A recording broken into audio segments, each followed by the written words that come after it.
Juste 2 minutes, on introduit. Je peux avoir de l'eau. Oui. Ah, vous l'avez fait dans le Moudjap. Allô, Mani?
Assalamualaikum mbooloo mi papa na may ñu tuuti kon dama wax ni ndaw ñu ko ñoom réew mi ko ñoom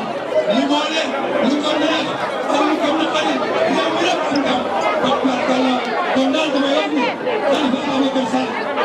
dëgg ñëw na léegi ànd ak mbooloo ak si na place bi fees na jël ñëpp teel si leen ko fa tabarkalla dem leen ne leen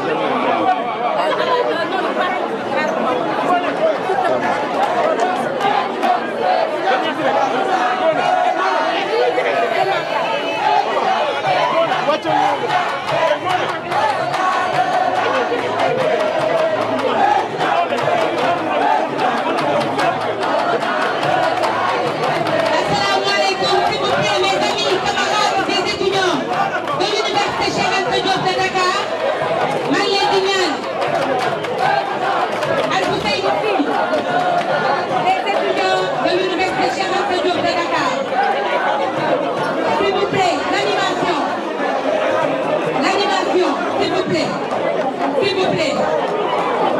Voilà, asalaamaaleykum. ma leen di jaajëfal encore une fois di leen masawu coono di wax ni ñoo ngi ñaan parce que waxoon nañ ko sant rek koy fàttali li solo ndaje bi tey du meeting ndaje tey bi dafa soxla teewlu soxla déglu ñi ñu soxla ñu gën a déglu rek mooy ñi nga xam ne dañu nekk seen kër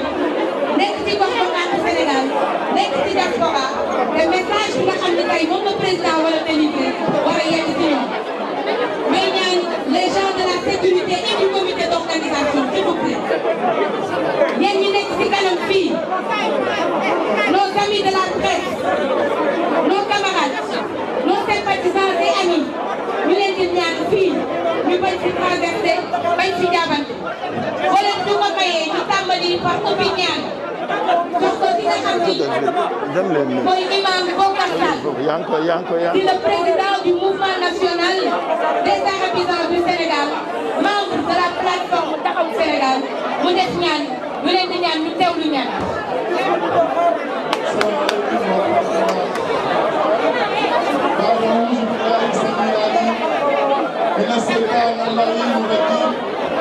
بسم الله الرحمن الرحيم صلى الله على سيدنا ومولانا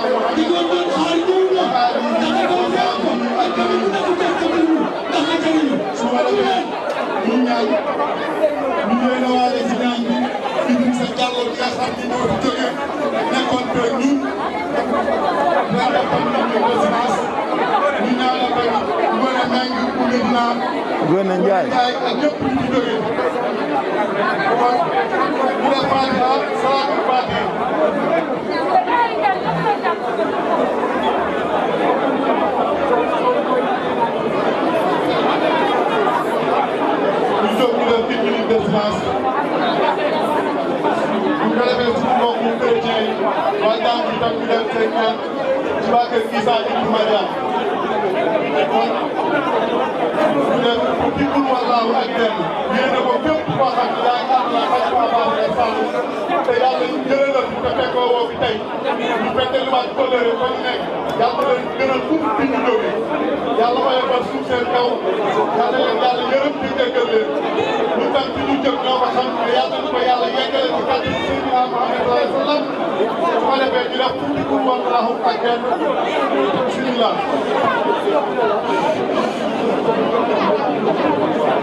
Mané kii wuyu ma Ngoné ana ñoom Omar Cissé bu Rufisque laay wut gisuma ko ci kanam fii. Responsable départementaux yi lañ leen réservé. Non moom responsable de mouvement la. De quel mouvement? C'est un allié. Ah. waaw.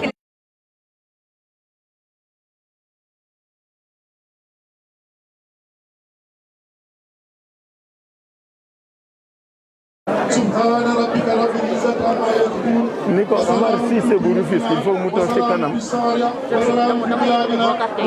Ah d'accord. Merci beaucoup. Merci imam Mame Bokar Sall jërëjëf.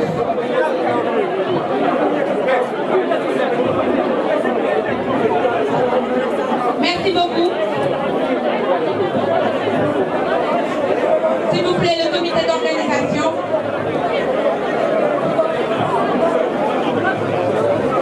Madame Soham El Wardini, maire de la ville de Dakar. Monsieur Cheikh Gueye, maire de Dieuppeul-Derklé et haut conseiller des collectivités territoriales. Monsieur Babacar Mbengue, maire de Hann Bel-Air. Monsieur Barthélémy Dias, maire de Mermoz Sacré-Cœur. Monsieur Médor Diop, maire de Grand Yoff. Monsieur Bala Samb, maire de Fass Boye.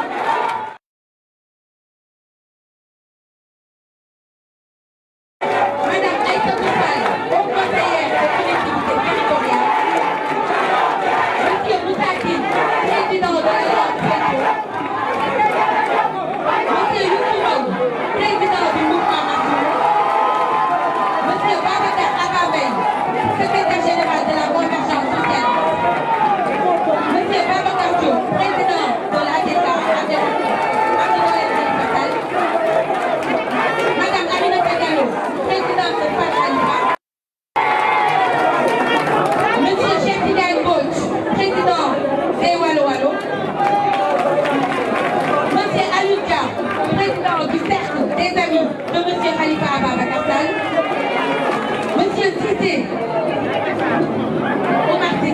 Monsieur Omar Cissé, nos amis de la diaspora, Madame Waré Diaw, adjointe au maire à la ville de Dakar, nos responsables départementaux de Dakar, Pikine, Guédiawaye et Rufisque, chers militants et sympathisants, chers amis de la presse, honorables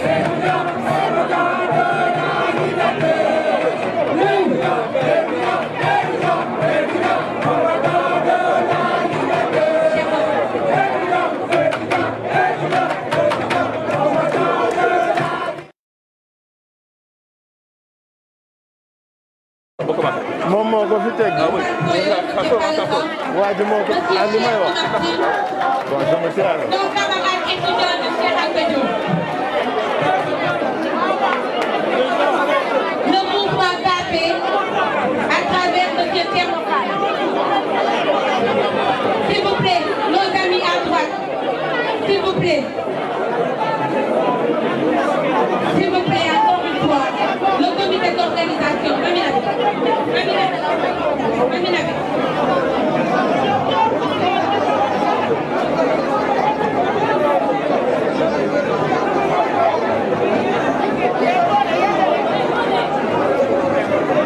Chers militants, responsables de la région de Dakar, amis et sympathisants, le comité d'organisation, s'il vous plaît, encore une fois. Je crois qu'avant de continuer, il faut me rappeler encore une fois solo daje bi. Il faut ngeen xam ni que ñi toog seen biir kër ñoo ëpp suuf ñi nekk ci biir salle te ñooñu nekk ci biir kër soxla nañu vraiment déglu message bi nga xam ni moom le président am tey pour délivrer ñoom ñi ñuy teewlu ñun ñi ci salle bi dañ leen di ñaan ñu àndandoo teewlu ko ak dal.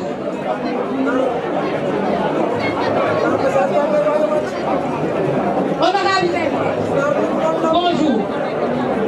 Nous, jeunes de la plateforme Taxawu Sénégal,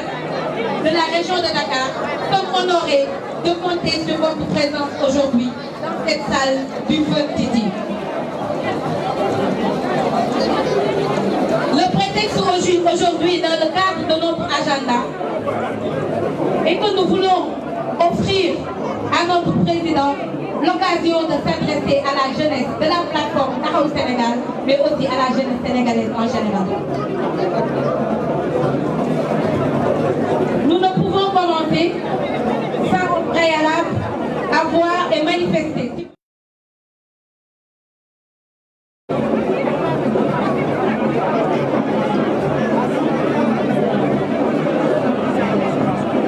Nous sommes aujourd'hui réunis dans le cadre des activités de la plateforme Taxawu Sénégal, mais nous ne pouvons commencer sans au préalable avoir une pensée particulière à l'endroit de ces gens qui nous ont accompagnés pendant longtemps dans le cadre de nos activités et de notre combat à travers une minute absolue, je précise, une minute absolue de silence. C'est pour avoir une pensée pieuse à l'endroit de ces personnes. Je veux nommer Feu le maire Idrissa Diallo, maire de Dalifort, Madame Ngoné Ndiaye de la Médina, mais aussi, s'il vous plaît, on a dit une minute de silence, mais aussi Monsieur Toumani Touré de Kaolack. Alors s'il vous plaît, ce sera l'occasion pour nous de leur renouveler toutes nos pensées pieuses.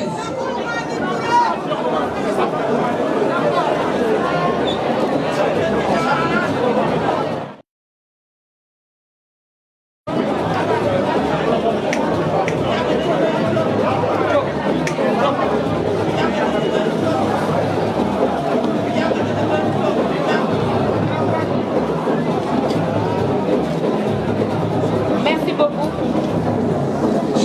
Merci beaucoup. Qu'Allah ait pitié de notre âme.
Sénégalais, mesdames, messieurs, messieurs, chers invités, jeunesse dakaroise du Sénégal, c'est pour moi un honneur de devoir aujourd'hui,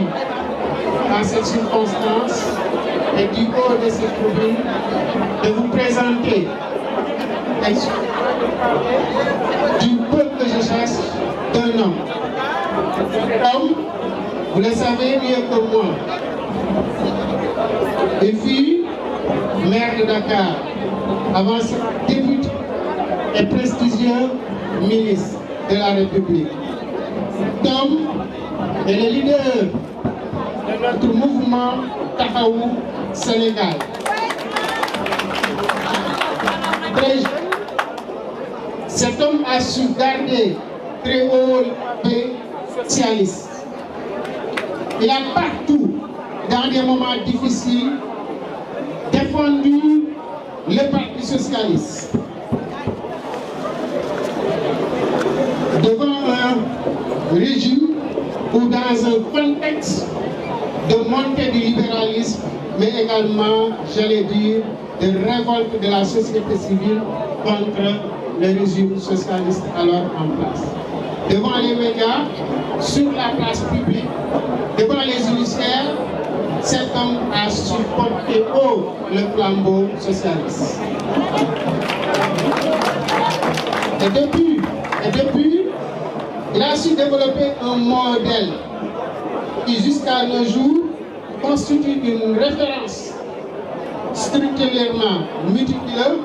et méthodique dans ses positions. Sa loyauté à son engagement politique, doublée de sa loyauté dans l'adversité, lui donne un quotidien jamais égalé. Mais il a, grâce à sa magie managériale, fait de Dakar un exemple de réalisation, mais surtout de développement participatif, de gestion participative. Je dois dire que je l'ai suivi depuis ma classe philosophie, mais également je l'ai côtoyé dans des moments singulièrement difficiles. Et ce contact avec l'homme m'a permis de comprendre à jamais que dans la vie, dans l'action politique, l'homme doit être constant, cohérent et conséquent.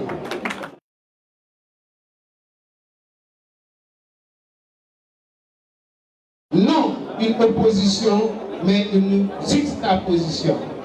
Aujourd'hui, mesdames, messieurs, cette rencontre, on l'a dit, n'est pas un meeting politique. Il ne s'agit pas non plus d'une démonstration de force, mais simplement une adresse à la jeunesse dakaroise et à travers cette jeunesse dakaroise, la jeunesse sénégalaise. Aujourd'hui, Khalifa Ababacar Sall, après tant de moments de silence, a décidé fermement de reprendre les activités. Et dans un contexte politique particulier où nous avons besoin d'hommes d'État, un républicain, et je pense qu'aujourd'hui, l'homme idéal, vous le savez, c'est Khalifa Ababacar Sall. Mesdames et messieurs, sans pour autant vous retenir davantage, je vais passer la parole à un homme d'État, je l'ai dit, mais un fils de la République, un digne fils de la République, M. Khalifa Ababacar Sall.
merci beaucoup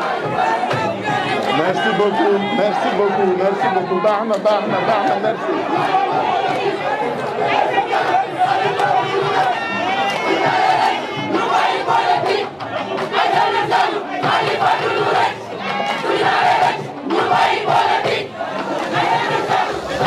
Merci beaucoup.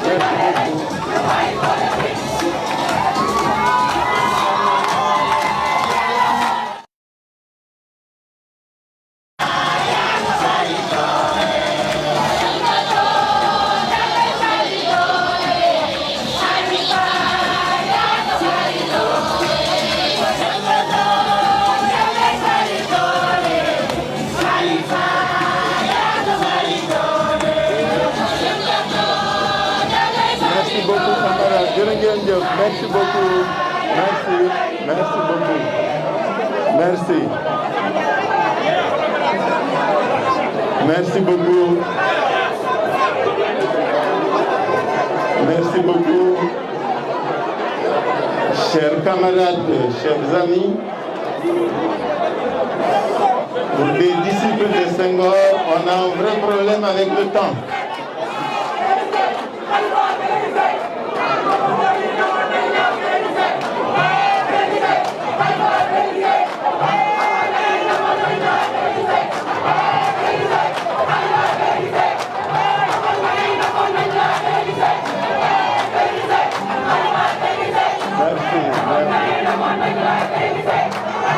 Merci beaucoup. Merci. Jërë ngeen jëf.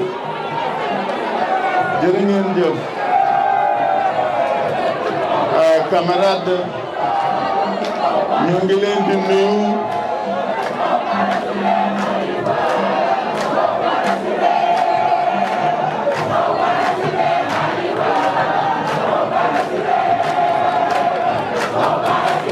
Merci beaucoup.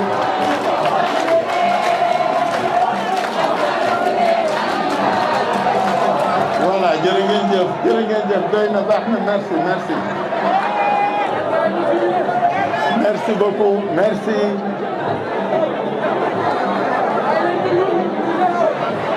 Camarade, ñu ngi sant Yàlla bu baax di julli ci Yonent bi sallallahu alayhi wa sallam di nuyu ku nekk ci yéen ci turam ak santam. Dama wax ni sànq pour des disciples de Senghor, on a accusé 1 heure 3 minutes de retard par rapport ak waxtu wi ñu waroon door ba nag ñu ñaan nit ñi ñu may ñu waxtaan. Sama doom Ngoné au nom du comité d'organisation dafa wax léegi ni il faut que ñu xam lan mooy waral suñu daje bi tey parce que dama lire ci réseau yi dégg ci nit ñi ku nekk di wax ma ne on a un petit problème parce que daje bii ñuy daje tey ak région de Dakar di région naturelle du Cap-Vert mooy suñu ñaareeli daje bu ñuy daje ak région. Def nañu déjà région de Thiès tey ñu ngi ak région de Dakar après nous allons faire toutes les autres régions du Sénégal pour que nit ñi inchallah pour que nit ñi xam lii solo daje bi réunion la du meeting daje waxtaan la daje sottante xalaat la daje namantiku la daje déggoo la ak déggante moo tax ma bëgg ñu may tuuti rek ñu waxtaan ngir li ñu fi toog mën am njëriñ. Camarade, ma di leen wax ne bi ñu sante yàlla oustaz Bokar wax na ko Ngoné wax na ko léegi suñu ànd bi mi ngi bëgg a yàgg li mu yàgg te diis te dëgër te bari xat-xat yàlla dafa am lu mu ñu ci teg li mu ñu teg bu jiitu mooy am na ñu bari ñu àndoon ak ñun door ak ñoom lii tey fekkewuñu lii ñooñu ñun waruñu leen fàtte mukk waruñu leen fàtte mukk waruñu leen fàtte mukk ils sont d'égal mérite d'égal dignité ak ñun ma bëgg saa yi ñu tolloo ci lu ni mel respecté nañu sànq 1 minute de silence ci ñoom mënuñu tu leen citer ñoom ñëpp mais na nit ñi xam ne camarades yi ak askan wi que ñi fi dëkk ñi dëkk ci région yi ak ñi ñu xam ak ñi ñu xamul ku nekk tey suñu xel suñu xalaat suñuy ñaan dem na ci ñoom yal na leen yàlla yërëm te yeexe ñu. Ah, j'enlève mon masque. Tu crois que c'est prudent? Bon.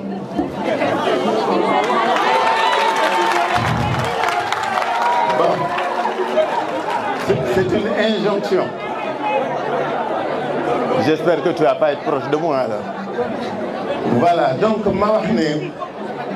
suñu xel ak suñuy xalaat fu ñu toll ci lii nga xam ni moom la ñu dëgmal muy ànd ak gor ànd ak nawle ak ànd ak yéene pour liggéeyal suñu réew liggéey ngir suñu réew liggéey ak waa suñu réew bu ñu ci fàtte mukk chaque instant ñooñu nga xam ne ñu ne ñoom ñoo sumba woon lii te yàlla def ni fekkewuñu yàlla na leen yàlla xare àjjana yàlla na leen yàlla yërëm yàlla na leen yàlla wuutu nag ci ñoom parce que nag féete woon nañu fu rëy féete woon nañu fu bari féete woon nañu fu màgg ma bëgg ci sama njaal benn wax toujours remercier waa Union régionale de Dakar sànq da ngeen fàtte Omar Cissé ñoom Cheikh Tidiane Niane ak ñu bari ñoo xam ne ñu ngi ñëw ànd ak ñun liggéey ak ñi ñëwul tey parce que am na ci ñoo xam ne dañu am lu leen dab ku nekk ci ñoom kuñ fi tudd ak kuñ fi tuddul ñoo ngi lay nuyu ñoo ngi lay gërëm ñoo ngi lay jàmmal di remercier xale yu góor yi xale yu jigéen yi mag ñi ak ndaw ñi nga xam ne tey ñoo tax ba lii am tey parce que waa magu Dakar dañu jël manifestation bi ñu dénk ko xale yi di leen nañ ko organiser seen test réussir ngeen ko bravo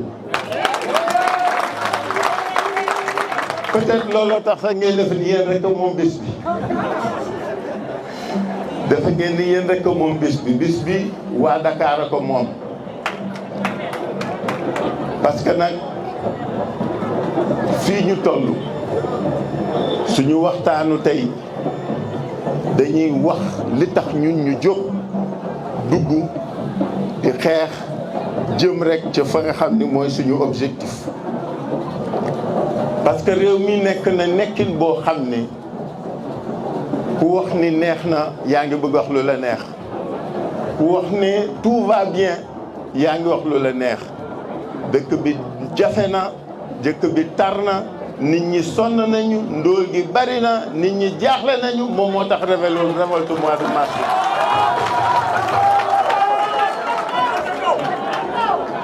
li kenn mënul nangu képp ku ni néew neex na nga fecc rek yaa ngi bëgg a nax sa bopp te nag xam nga mag day toll foo xam ni kenn waratulaa mën nax on ne peut pas occulter les difficultés que vivent les Sénégalaises et les Sénégalais. Aujourd'hui, la pauvreté, pour ne pas dire la misère, est dans les foyers. Dans chaque foyer du Sénégal, les pères, les mères et les enfants souffrent dans leur chair. ba tax na lii mu jigéen na muy li fi xew mois de mars manifestation la boo xam ne ñun ñëpp dañ ko war lire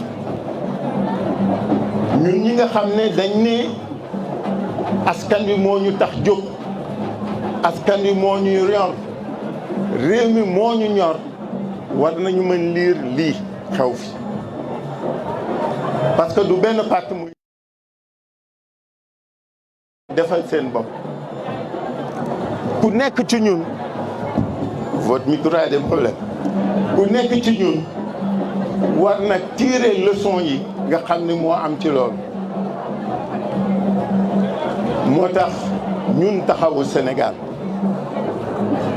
di plateforme boo xam ni dafa réunir des progressistes. Toutes les forces de progrès du Sénégal sont avec nous et parmi nous. suñu yéene mooy ñu war gën leen yàkkali gën ko dajale pour que ñi nga xam nañ ni Sénégal rek leen ñor mais surtout ñi gëm ni il est possible de gérer autrement et différemment ce pays ñu ànd ñun pour bokk liggéey réew mi mais surtout liggéey ak askan wi liggéeyal askan wi liggéey ngir askan wi parce que li ñuy wuutaleeg ñi ci des mooy li ñu gëm mooy soo bëggee liggéey réew da nga koy liggéey ak waa réew mi. On ne peut pas travailler contre ces populations. On ne peut pas travailler sans ces populations. Il faut que ñun ak ñi gëm ni nit moo am solo ci lépp loo xam ne képp koo xam ni dafa yéene ni war na liggéeyal réew mi jóg nga nit kooku nga jiital ko ci lu ne. te xam nga nag li neex ci réew mi kenn dofatul kenn mënu fi nax kenn. Il faut que les uns et les autres le sachent nit yi yeewu nañu nit ñi lu ñu nangu daf leen neex saa yu ñu sonnee ba doyal chacun voit comment il se comporte moo tax suñu plateforme bi am nañu responsabilité bu rëy dañ ne dañuy dajale toutes les forces progressistes pour les mettre au service de ce pays. Et le chantier est énorme. Le chantier est énorme parce que ces 20 dernières années, les politiques menées n'ont pas été à la hauteur des attentes. Loolu mooy dëgg gi. Loolu mooy dëgg gi. Naam am na lu ñu jéem. Merci. Donnez-moi ma bouteille d'eau.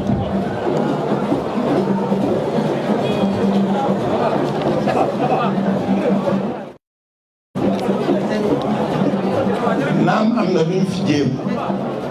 mais li des moo bari moo tax camarade tey ñu fas yéene waxtaane ñun suñu biir li nga xam ni mooy suñu gisin ci ndakaaru gi d'abord ci réew mi ensuite mais ñuy jiital réew mi parce que réew mi dafa sooxe ci niñ koy doxale ñun ñëpp xam nañ ni ku ko nangoo ku ko waxul la nation en tant que telle est en danger c'est-à-dire li ñu bokk muy bokk dund bokk ànd bokk nekk aujourd'hui loolu la ñëpp di saax-saaxee ku mu neex wax aar waaso ku mu neex wax religion ku mu neex wax lu la neex te dara lu ci fekk su fekkee da nga am boor boo bokk mais risque bi muy jur mooy phénomène de désagrégation de la nation kooku kenn ci ñun waru ko nangu et nous sommes tous interpellés dans notre capacité à dépasser à dépassionner mais surtout à rassembler mani xawma quelles sont les dispositions yi nga xam ni moo existé ci ñi nga xam ni ñu ngi bëgg a nërmeel suñu nation bëgg narmee suñu état mais peine yi war nañ ko yokk war mu doon kumba am ndey ak kumba amul ndey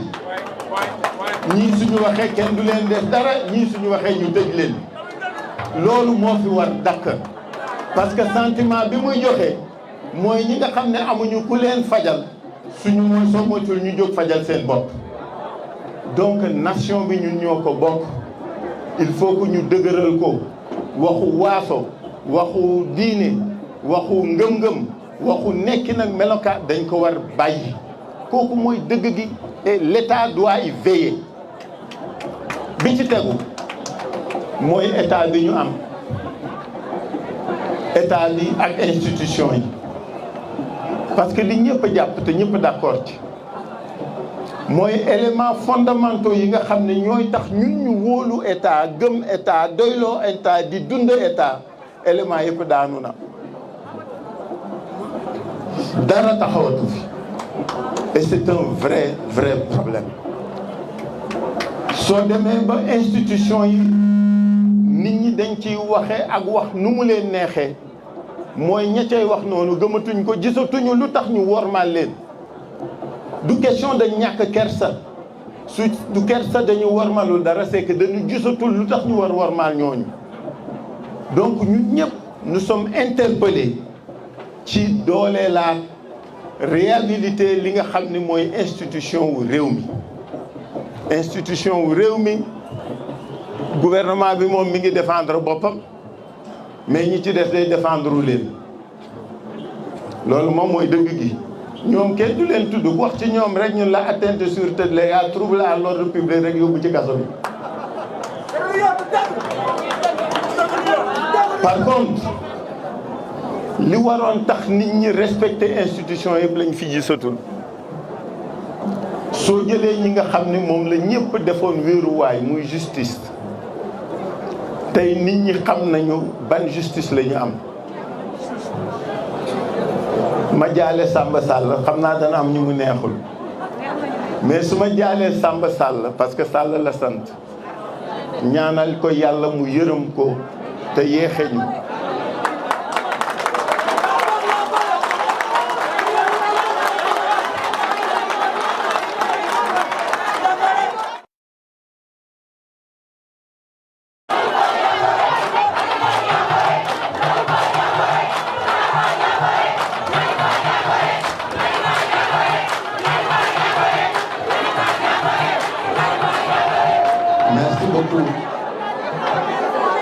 parce que nag ci yàlla lañ jóge ci yàlla la ñuy dellu te nag mooy juge suprême nag kenn du fi juge moom rek mooy juge moo jëkk mooy mujj bu ko fàtte rek yaa ngi bëgg nax sa bopp mais su ma jaalee Samba Sall damay màggalaale Union des magistrats du Sénégal à travers Téliko le juge Téliko. Il est traîné dans la boue, il est malmené, il est maltraité parce que rek il a eu le courage de dire les choses telles qu'elles sont. man xaw ma kuy juge Téliko mais naw naa ko respecté naa ko te il est représentatif d'une grande partie de la justice de ce pays. parce que nag certains comportements warul tax ñu boole ñëpp laawaale leen am na ci ay juges yu baax. am na ci ay juges yu dëggu am na ci ay juges yu gëm seen bopp yu bëgg a sargal justice mais am na ci ñoo xam ne yàlla baax na ñoo xam mais li tax ma wax ko mooy que ni ñun suñu lépp dañ ko wéeroon ci assise nationale ni dooleel institution yi moo am solo ci état bi dooleel institution yi ci jëkkoon mooy yi nga xam ne mooy rempart soo gisee lu tax duma appesantir toujours ci exécutif ak législatif parce que ñooñu ñu fal lañu bañ leen falee c'est autour d'un projet et d'un programme lañ leen fale kenn mënu leen tere ñu jéem a def la tax ñu fal leen nga critiquer leen dañ leen fal nga bañ leen critiquer dañ leen fal. par contre ñi nga xam ne nag ñun lañ fi nekkal muy justice bi amuñu droit mel ak def yenn yi c'est ça la vérité c'est pourquoi ñooñu assise nationale waxoon ci lu leer yaakaaroon nañ ni nguur gi bi mu toogee 2012 dana ko def mais ba léegi réforme conseil de supérieur de la magistrature amagul autonomisation chancellerie amagul émancipation bu parquet par rapport à la chancellerie loolu mooy solution parce que tant que parquet bi magistrat yi seen carrière dafa am ci lu mu dépendre ci ñu mu dépendre ak na mu dépendre magistrat yi bari du ñu jiital seen gëm yàlla ak seen liggéey mais daañu xool seen carrière li leen nation bi amal liñ leen waral mooy mettre leen dans des conditions yoo xam ni indépendance bi ñuy xaar ci ñoom daan nañ ko am bi ci tegu nag mooy ñun nit ñi parce que nag ñun dañ ni nous sommes des forces de progrès doxal suñu réew il faut que ñu dooleel nit il faut que ñu fonk nit il faut que ñu fullaal nit dëkk bi dafa jànkoonteeg mbas mi jànkoonteeg mbëkk mi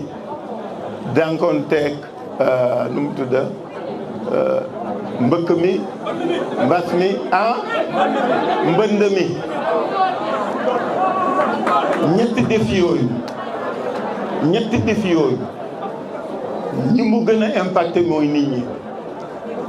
am na ay quartier Dakar yoo xam ne su xiinee rek ñu toxu suy xiin rek ñu toxu soo jëlee toutes les populations de Dakar yi nekk booru géej nga doore Ngor Yoff Ouakam Cambérène wuti Thiaroye ba Mbao ba Bargny suñu napp gi neme na noo xam ne nit ñi amatuñ ci lu leen dundal dugg nañ ci gaal gi di dem donc nit moo am solo comment devons-nous faire pour que nit doon ki nga xam ni mooy au cœur de notre politique mais li am surtout solo ci nit ñooñu mooy ñi nga xam ni ñooy avenir u dëkk bi mooy xale yi xam naa ci loolu lañ may xaare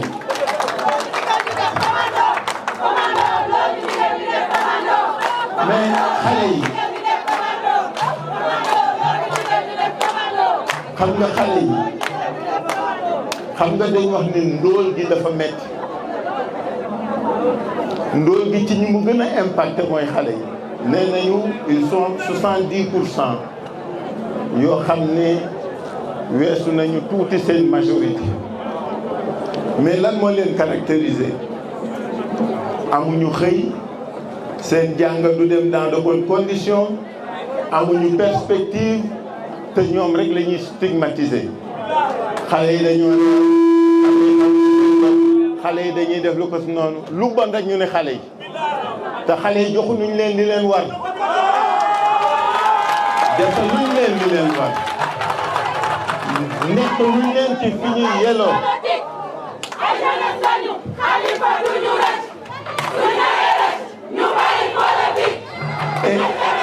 politique bu xale yooyu dafa doore ci njàngale mi mais surtout balaa booba dafa doore rek ci ni xale yi di juddoo est-ce que xam ngeen ni dans ce pays am na une bonne frange yu xale yoo xam ne suñu juddoo duñu mën sax duggee ko ndax amuñu këyit ci juddu loolu mooy première distorsion bi xale yi di dund rek suñu gënee àdduna ci réew mi ñaareel bi ni ñuy jànge fi ñuy jànge ak ni ñu leen di jàngale du jàngalekat yi de mais ñi nga xam ne ñoo leen war nekk dans de bonnes conditions defuñu ñetteel bi da ngay jàng ba pare doo jàpp ci dara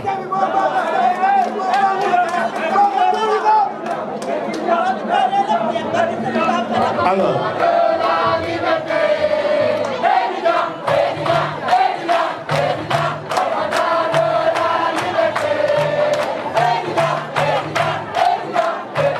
merci beaucoup sànq bi may gërëm ak tudd dama fàtte sama goro laa fàtte muy Cheikh Oumar Sy ibn Sëñ Moustapha Sy Rabu Jamil sama goro la parce que maa ko may jabar mu ñëw nag sagal ñu parce que c'est un leader mi ngi Gueule Tapée Fass Colobane du bëggul doon sëriñu der ak kurus dafa bëgg doon koo xam ne day impliqué wu nekk au service des populations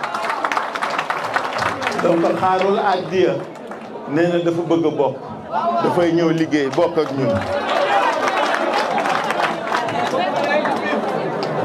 mais xam nga li am solo mooy réew mi ñaari problème a tax mënuñu jàll bu njëkk bi mooy la politique économique pêche parce que ni ñu démarré ni ñu bëgg xoolee gouvernance bi moo jëkk doy waar xam nga ñun li ñu gëm ñun les forces de gauche mooy nit ki su fekkee da nga koy liggéeyal da nga koy fekk fa muy liggéeyal nga jox ko dox ko wóolu mooy ñun dañu gëm ni dooleel territoire yi fekk nit ñi fa ñu ne jox leen wóolu leen moo ko njëriñ. On a coutume de dire pour certains et les ODD le rappellent, surtout l'ODD 11, il faut que liggéeyum askan wi ngir askan wi wàcc ba ci suuf bu njëkk ñu daan wax naan il faut penser global pour agir local loolu la réalité des faits da ko xaw weddi li gën a efficace léegi mooy penser local agir local parce que nag dama bëgg a wax ni gouvernement bi 2009 par UEMOA d'abord et par les décisions qui ont suivi ensuite dañu ni woon investissement yi dañ koy wàccee mais investissement day yiy wàcc day ànd ak une bonne politique de décentralisation bu wóolu nit ñi ci suuf ma ni suñu jëloon BCI bi ñu décentraliser ko waa Koumpentoum waa Ranérou waa Bantantinti waa Niassy ak Niaguis waa Salimata ñooñu école ba ñuy tabax seen dëkk est-ce que soxla na ku jóge ba Dakar di leen ko tabaxal loolu mooy vrai problème dama jël rek école jël bu ñu war tabax jël dispensaire bu ñu war def est-ce que soxla na ñu jëli entrepreneur u Dakar wala entrepreneur u Tamba pour mu def ko décentralisation bi su àndoon ak déconcentration état bi xam ne am na yoo xam ni waratu ko parce que ñi ci suuf mën nañ ko mënoo ni damay décentraliser ba pare doo leen wóolu loolu moo ñu wuutaleeg gaañ yi gis nga ñun nit ñi la ñu wóolu nit ñi la ñu doyloo nit ñi la ñu àndal parce que xam nañ ni ñoom ñoo mënal seen bopp. Aujourd'hui dañuy wax politique industrielle soo ne politique industrielle boo xam ni mënoo sax defar puso mënoo sax defar cure-dent lépp da nga kaa importer quand une économie est extravertie du développé wu. mani defar télévision ak defar frigidaire léegi amatul licence c'est tombé dans le droit commun mais dama bëgg wax rek beneen bu gën a yomb nga ni da ngay tabax bâtiment da ngay defar pont Sénégal ami maçon ami ferrailleur ami ouvrier ami manébar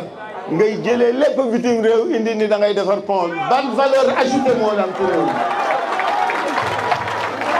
loolu moo ñu wutee gaañi ci wóolu nit ñi ci doyloo nit ñi ci jiital nit ñi ci li ñu war liggéey ñu naan nañu développer artisanat soo bëggee développer artisanat da ngay développer sous-traitance gis nga sous-traitance am na dëkk yu bari munoo fa def société boo xam ni waa dëkk bi bokkuñu ci wala waa dëkk bi porté wuñ te Sénégal nag mën nañu reprocher lu ne sauf amuñu savoir-faire am nañu savoir-faire menuisier yu xarañ la ñu am maçon yu xarañ la ñu am donc il faut que nit ñi xam ne ñi ñu wuuteeg ñii dafa bari parce que ñun nit ñi la ñu doyloo nit ñi la ñu wóolu nit ñi la ñuy àndal nit ñi la ñuy liggéeyal nit ñi la ñu bëgg ñu liggéey nit ñooñu ñu jiital suñu lépp mooy suñu différence entre ñi ak ñoom gis nga xale yi suñu defee nee ni stade yi rek la ñuy soxla ak mobiliser ñuy tàcc yaa ngi nax sa bopp xale yi soxlaatuñu loolu de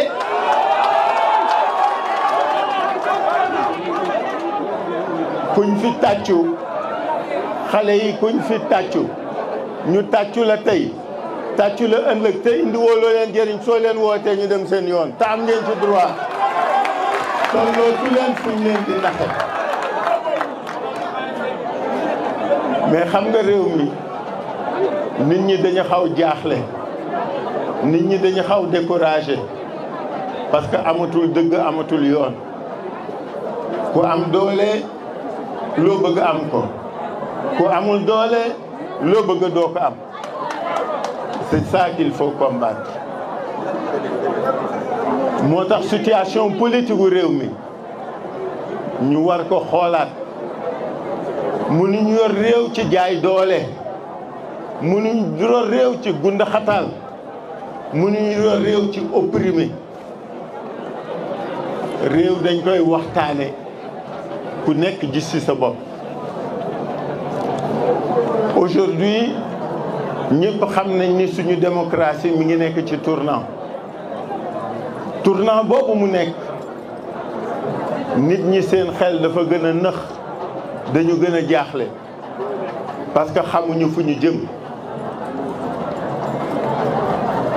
bi ñu defee dialogue politique bi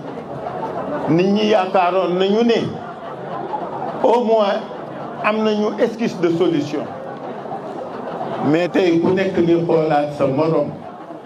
parce que kat yëf ki moom su naree neex su baxee xeeñ te li bax xeeñ neexul fenn bu njëkk bi mooy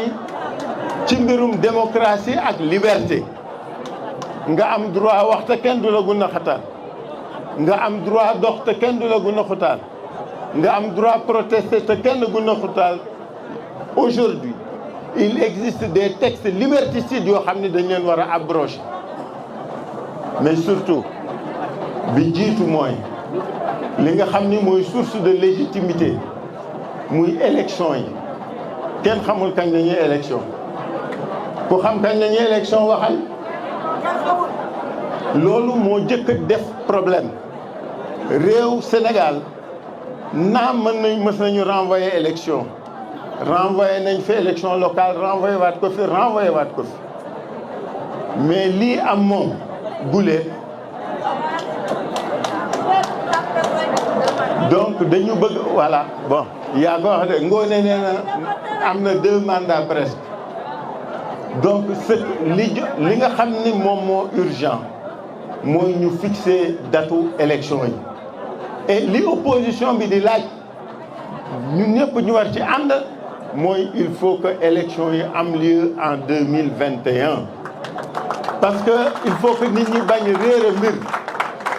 suñ ko yóbboo janvier 2022 budget 2021 prévoir na élection nga yóbbu ko janvier 2022 nga war foofu prévoir ak budget élection locale mais surtout bëgg ci prévoir élection législative te ngeen xam yeen nature ñaari scrutin yooyu ku ni di nga génnee xaalis boobu yaa ngi bëgg nax sa bopp mais ñun mënoo ñu nax su fekkee dañu bëgg a boole ñaari élection yooyu problème lay indi ñun li ñu bëgg li ñu laaj ce qu'on exige c'est le respect du calendrier républicain. C'est ça qu'on demande. Élection locale 2021, élection législative 2022, élection présidentielle 2024. li ñu laaj barewul li ñu laaj jafewul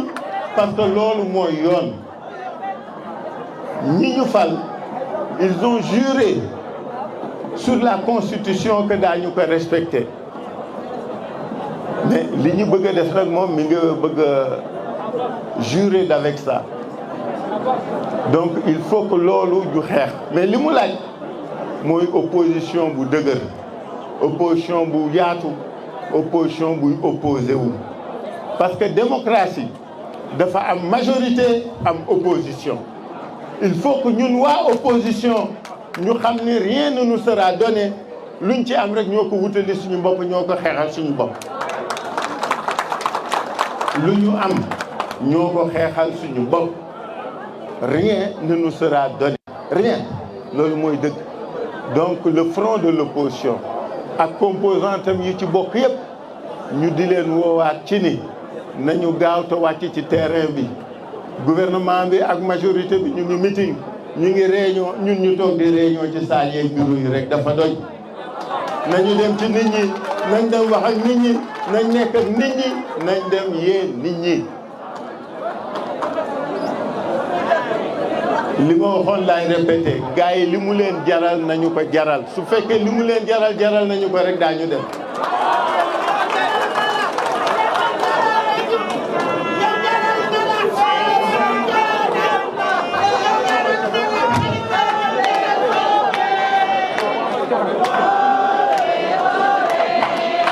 Maintenant ma wax ak waa Dakar. waa Dakar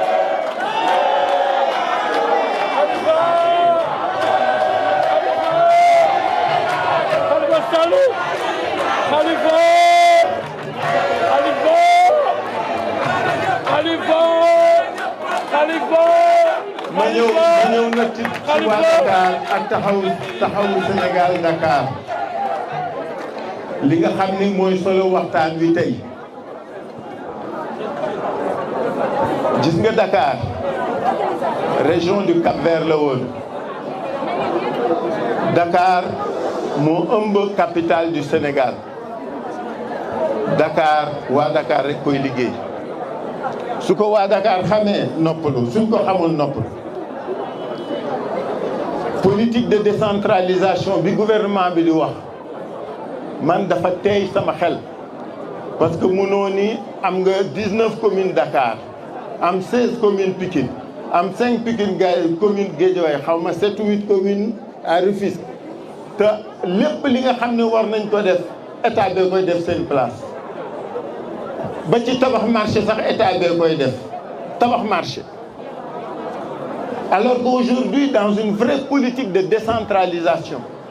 am na ministère yoo xam ne waratuñ sax exister parce que il y a eu 9 domaines de compétences transférés mais domaine de compétence yooyu mbubb la rek dama wax ni même cimetière yoo fii suñu moytuwul su feesee ku ñu suñu suurati jam ñaajo lañ jëm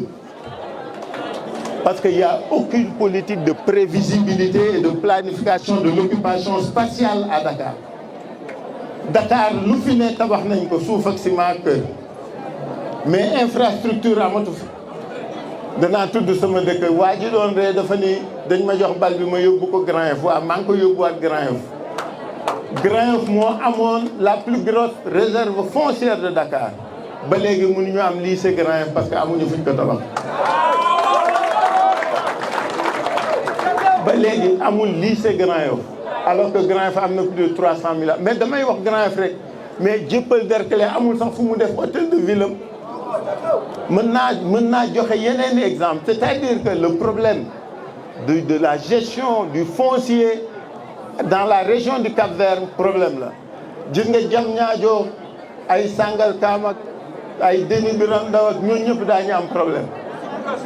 parce que ñu ngi leen saax-saaxee suuf si te suñu sóor ëllëg ñaareeri problème mooy aménagement urbain région de Dakar presqu'île la c'est-à-dire ñetti parties yi ko wër yëpp géej la benn partie rek ay am suuf mooy bii génn ku dëkk Dakar kan mooy gisati géej est-ce que yéen a ngi gis géej wala yéen a ngi egg ci géej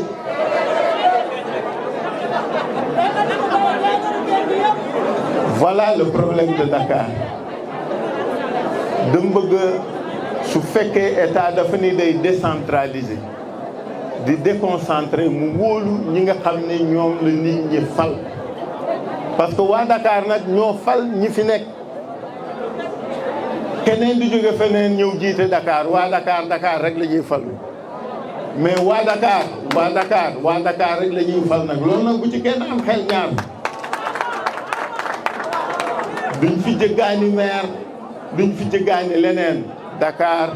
rek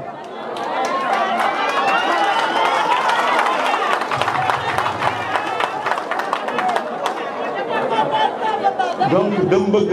ñu xam ne ni ñuy doxalee Dakar c'est un vrai problème mais surtout c'est de manière générale la politique de décentralisation qui nous pose nous problème parce qu'aujourd'hui l'État se substitue aux collectivités locales pour def lu ne alors que suñu joxoon Dakar waa Dakar ak jox maire yéen yi test yi ñu seen maire yi mais xale yi ci li ñuy gën a dund ñun suñuy élèves dañ doon naan meew dañ doon am blouse suñuy élèves dañ leen doon faj suñuy élèves dañ leen doon prise en charge dama nekk kaso dégg ñu naan meew mi suñ dafa bëree bëri ba mi ngi gàlla meew mi kenn daawu ko tuur xale yi Ndakaaru ñoo ko daan naan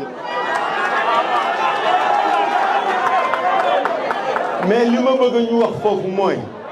c'est-à-dire que suñuy doom suñuy élèves suñu leen defarul du dem njàngale léegi dafa war nekk dans certaines conditions mais loolu collectivité locale yi ñu wóolu yu ñu dooleel ñoo ko mën def xale yi liggéey ñu nekkuñu ci dara donc il faut que ñu repenser la gestion de Dakar moo tax yéen responsable waa taxawu Sénégal bu région de Dakar li ñuy xaar ci yéen mooy ngeen ànd nag commencé liggéey booloo li ñu waxoon Thiès lañ leen di wax fii tous les mouvements yi nga xam ne dañu bokk ci taxawu dañuy nekk ci benn taxawu mënatuñu am fii autorité am fii chef dañuy booloo doon say ànd liggéey ci commune bu ne ci département bu ne xiiroo beeg ngaayo bi na ngeen arrêté ko parce que amul njëriñ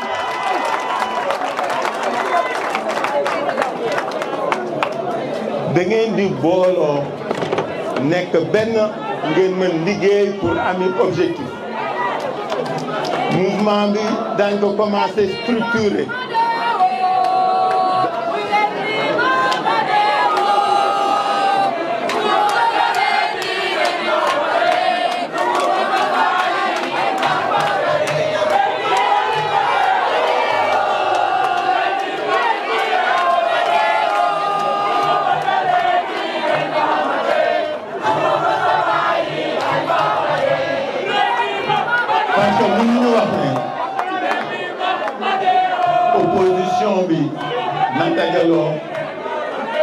ñun ñi bokk ci opposition bi dafa roowuñu donc taxawu Sénégal ñun li ñuy wax duñ ko nëbba nous sommes transparents il faut que nit ñi booloo ànd liggéey il faut que nit ñi juboo ànd liggéey il faut que ñu lancer la structuration de taxawu Sénégal à Dakar et dans toutes les régions. parce que nag li ñu amal solo mooy suñu waxee xale yi dañ ko gëm gis nga élection locale yii ñu jëm suñu jeune leader yii ñu góor ak ñu jigéen la ñu bëgg ku nekk gagné maire yi dañu bëgg xale yu fan xale yi sonn nañ ci toppee ma ne xale yi dootuñu toppee xale yi dañ leen war jiital xale yi dañ leen war a wóolu parce que dootuñu xale on doit leur faire confiance. C'est pourquoi dans toutes les communes du Sénégal dans toutes les communes de Dakar xale yu góor yi ak yu jigéen ñi na ngeen takku organiser wu dem investir comité yi dem ci kër yi dem ci koñ yi dem ci quartier yi wax ak nit ñi.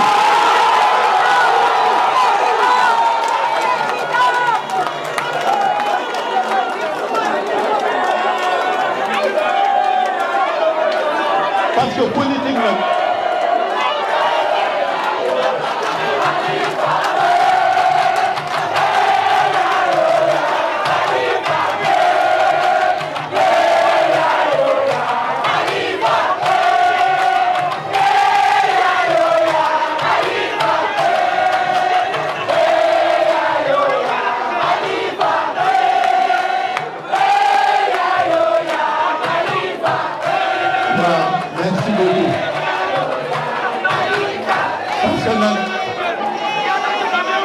soo nee da nga bëgg a liggéeyal nit ñi da ngay dem ci nit ñi loolu muy wunda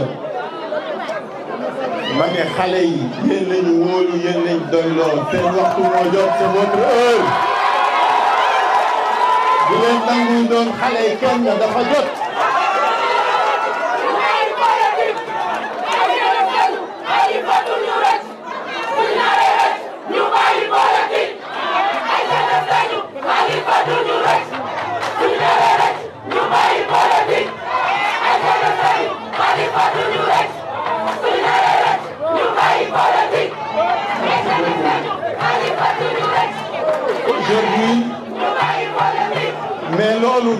kese liggéey sur le terrain la dem ci terrain bi nag ci nit ñi ci kor yi ci koñ bi ci quartier yi du slogan de dem ci kër yi la dem ci koñ yi la dem ci quartier yi la dem ci dëkk bi la dem ci wax ak nit ñi la convaincre les gens. Aujourd'hui, on a démarré l'audit du fichier. On va évaluer le processus électoral. Mani, fichier bi ñu voté 2019 ñun waxuñu ni baax na baaxul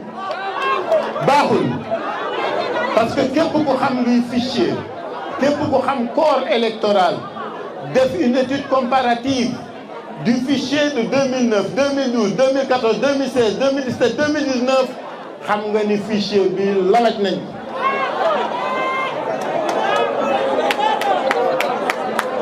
Mais demander l'audit du fichier ne signifie pas, n'implique pas forcément que l'on ne puisse pas tenir les élections en 2021. Ce n'est pas une conséquence automatique. Parce que l'audit est un fichier, est un processus, est un tout. C'est un problème de délai, c'est un problème de timing. Les plots qui vont rester de am yoon, am date, am délai, am durée. Soo bëggee mu doon décembre 2021. gis naa sama rakk ji wax ko le frère Talla Sylla Ndiaga Sylla wax na dëgg. On peut jouer sur les délais, on peut jouer sur le processus pour tenir des élections en décembre 2021. suñ ko bëggee mën nañ ko suñ ko sawaree mën nañ ko suñ ko bëggee def ko. C'est ça la vérité.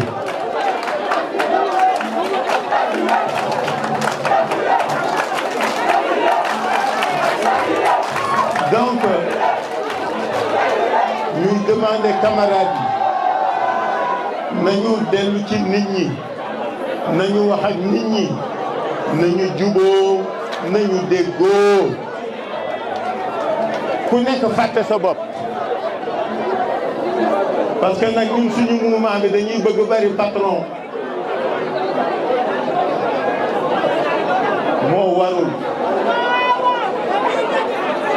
moo warul parce que lii réunion la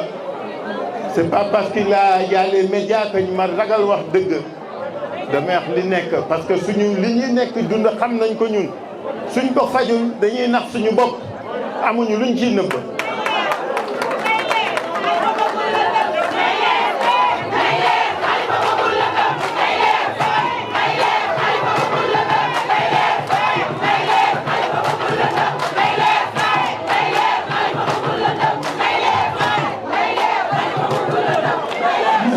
bàyyi leen ma nag defe naa maa ngi tartar mais ma bëgg rek jeexale ci suñu réew may wax rek waa taxawu Sénégal bu Dakar ak bu région yëpp na ngeen a door jeexal li nga xam ni moom leen joxoon comme tâche pour que balaa koor gee jeex liñ doon xaar ci ku nekk dans les 550 collectivités locales yu commune pare dans les 45 départements pare ci loolu la ñu toll nañu liggéey te wàññi wax yi suñu réew nag suñu bos la aujourd'hui suñu réew ñëpp jaaxle nañu ñëpp tiit nañu dañu weesu foo xam ne dañu war di naxante ci politique parce que kenn du fi dof lu fi nit junj rek nit xam na ko ay nit nag suñu séqee dara muy seen réew séq seen doxalinu réew waruñuy naxante waruñuy jéem njuuj njaaj parce que ñëpp nag ay njaacaar lañu kenn du fi dof nañu xoolante dans les yeux ñu xool lan mooy intérêt réew mi ñu dox ko lu nekk ñu waxtaane ko man li ma gëm mooy lu ñu mënul waxtaane amul fii ci réew mi parce que nag réew mi ñoo ko bokk kenn ëppalewu fi kenn te am na ñoo xam ne mënuñu dem feneen ñi mënul toxu nag dañuy fexe ba jàmm am ci réew mi mais ñi nga xam ne ñoom la jàmm gën a war mooy ñi yor réew mi ci kattanu yàlla ak ci wóoluteg réew mi c'est la majorité actuelle c'est le gouvernement actuel ñoo war a jiitu ci bëgg jàmm dox ko wax ko jëfe ko may fàttali rek ni jàmm dañ koy jënd jàmm dafa am njëg jàmm dafa am njëg jàmm dañ koy jënd ñoom ñi ci toll na ñu joxe njëg gi jënd jàmm pour ngi réew mi mën a continuer parce que leneen luñ fi wax rek dañuy jéem naxe terrorisme beeg coow léeg lépp am na mais fii ki ñu féewale suñu mënee féewale ñun ñoo jëkk a féewale suñu bopp suñu nekkee benn di waxante dëgg di defante dëgg di doxante dëgg gënante dëgg kenn du ñu mën a dara une nation unie elle est forte elle est puissante. Le Sénégal n'a jamais souffert de l'unité de sa nation. Nous avons toujours eu un État fort, une nation unie. Mooy doon suñu chance bu ñu ko foyee kenn amul droit foyee. C'est pourquoi nous en appelons à tous les acteurs pour que ci waxtaan ñu dem liggéey pour que yëf ki aw yoon parce que su waxtaan amul nag ku nekk xool nooy bay la sa baaj. suñu waxtaanul ku nekk dem xeexe na nga mëne et je pense que c'est pas bon pour ce pays. may wax nit ñi ne fii ñu toll nous sommes à un tournant important. Il faut que les fondamentaux yi nga xam ne mooy caractériser doxalinu état ñu restaurer ko. Il faut que la confiance soit restaurée. Il faut que ñu wóolante wóolu réew mi wóolu institution réew mi mais ñi ko yor ñoo ko war jëfe nit ki du nu mu waxe ni mu jëfe dong la.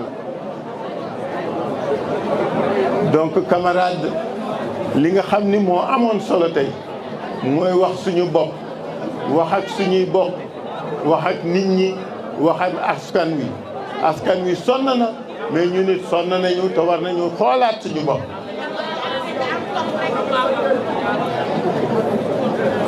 may jeexale rek parce que wax ji gudd na di wax ne notre nation est éprouvée, notre État est menacé, notre devenir est presque en pointillé par le fait de pratiques et d'attitudes répréhensibles, condamnables. Et que si nous voulons reconstruire nos fondamentaux, il nous faudrait restaurer, tout le temps mettre les gens en prison. Finalement, ça déprécie la prison. Parce que kenn ragalatu fi kaso kenn ragalatu fi kaso parce que ñëpp dem nañ kaso. Non mooy dëgg gi kenn ragalatu fi kaso kenn bu njëkk dañ doon wax doomu góor moomul dugg kaso wante léegi kaso sax bunt la pour def feneen pour doon leneen pour am leneen. Non, il faut qu'on revienne à une pratique saine, apaisée de la politique, à l'exercice de la démocratie. Il faut restaurer l'État, son autorité, sa respectabilité. Il faut restaurer la confiance des populations vis-à-vis des serviteurs de l'État. Que l'on ne voit plus ces magistrats décriés, ces hauts fonctionnaires insultés. Ce n'est pas bien, ce n'est pas bon pour un pays. Dans un État qu'on forge, qu'on consolide, on a besoin d'avoir de la confiance et du respect de ceux qui utilisent ou ceux que l'État sert. Donc, je crois que le premier challenge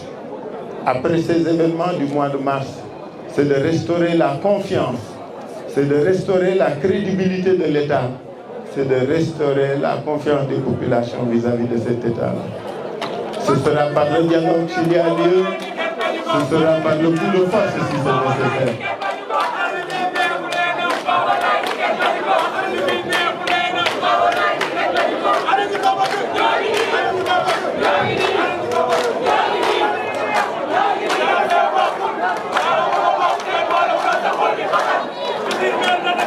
Vous savez, merci beaucoup, et vous savez, dans l'exercice, dans cet exercice au service de l'État, nous avons dans ce pays deux éléments de la population qui sont d'un très grand apport, d'un apport déterminant à toute action qui servirait l'État et la nation. C'est la diaspora sénégalaise. La diaspora sénégalaise n'est pas un gap, c'est-à-dire ils ne sont pas des distributeurs d'argent, mais ce sont de vraies sources,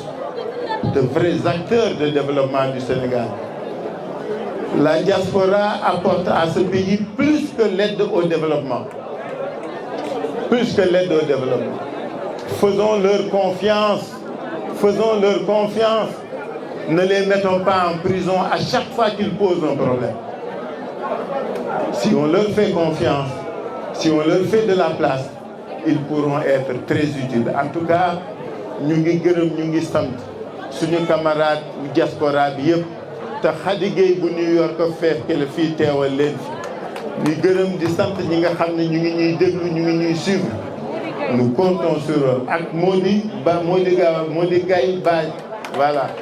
ñoom ñaar ñu ngi fi ñu ngi leen di féliciter di leen encourager di wax ne beneen bi mooy jigéen ñi lii ñu dund lépp jigéen ñi ñoo tax ma ne su dul woon jigéen ñi mu ñaaw su dul woon yéen mu ñaaw su dul woon yéen mu ñaaw su dul woon yéen mu ñaaw su dul woon yéen mu ñaaw